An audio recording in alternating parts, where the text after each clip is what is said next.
सभी को जय मसीह की। आज हम पढ़ेंगे प्रकाशित वाक्य 8, 7वीं मोहर और सोने का धूपदान।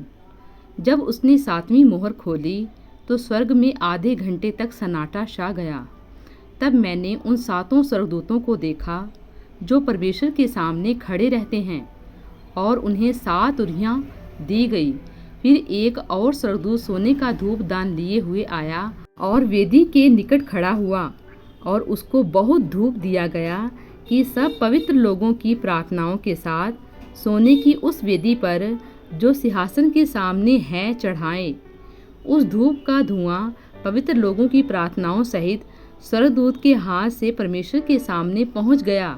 तब स्वर्गदूत ने धूपदान लेकर उसमें वेदी की आग भरी और पृथ्वी पर डाल दी, और गर्जन और शब्द और बिजलियां और भूकंप होने लगे। 7 तुरहियां। तब वे 7 स्वर्गदूत जिनके पास 7 तुरहियां थी उन्हें फूंकने को तैयार हुए। पहले स्वर्गदूत ने तुरही फूंकी, और लहू से मिले हुए ओले और आग उत्पन्न हुई और पृथ्वी पर डाली गई, और पृथ्वी की 1/3 जल गई, और पेड़ों की 1/3 जल गई, और सब हरी घास भी जल गई।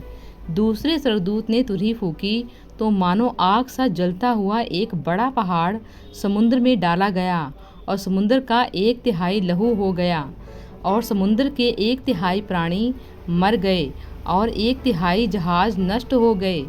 तीसरे स्वर्गदूत ने तुरही फूंकी, और एक बड़ा तारा जो मशाल के समान जलता था स्वर्ग से टूटा, और नदियों की 1/3 पर और पानी के सोतों पर आ पड़ा।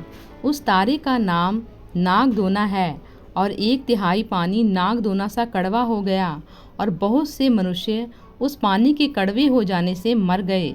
चौथे स्वर्गदूत ने तुरही फूंकी, और सूर्य की 1/3 और चांद की 1/3 और तारों की 1/3 पर आपत्ति आई, यहाँ तक कि उनका 1/3 अंग अंधेरा हो गया, और दिन की 1/3 में उजाला ना रहा। और वैसे ही रात में भी। जब मैंने फिर देखा तो आकाश के बीच में एक उकाब को उड़ते और ऊंचे शब्द से यह कहते सुना, उन 3 स्वर्गदूतों की तुरही के शब्दों के कारण जिनका फूंकना अभी बाकी है, पृथ्वी के रहने वालों पर हाय हाय हाय। प्रभु इन वचनों द्वारा आपको बहुतायत से आशीष दें। आमीन।